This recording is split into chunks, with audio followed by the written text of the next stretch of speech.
The first Christians were Jews, and they adopted, obviously, the Jewish Bible. They read it in the Greek translation, the Septuagint. Little by little, Christians added new books to the Old Testament.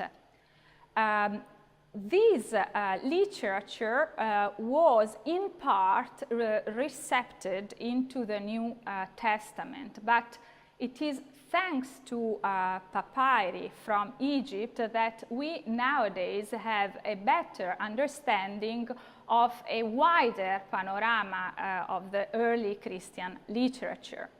Here, for instance, we have a fragment of the so-called Gospel of Mary. This is part of a wider corpus of so-called apocryphal Gospels, in particular of Gnostic literature. In this Gospel, Mary, probably Mary Magdalene, has a prominent role.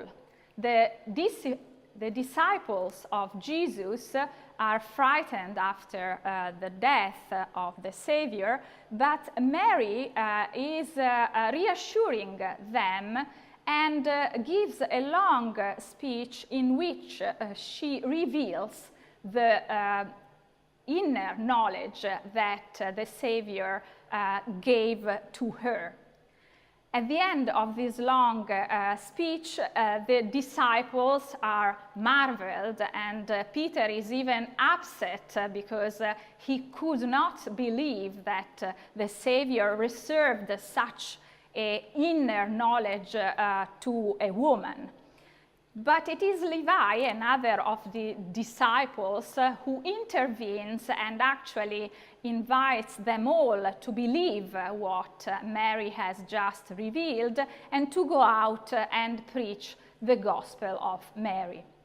Papyri like this fragment bearing traces of the Gospel of Mary have completely changed the way we look at Christianity now.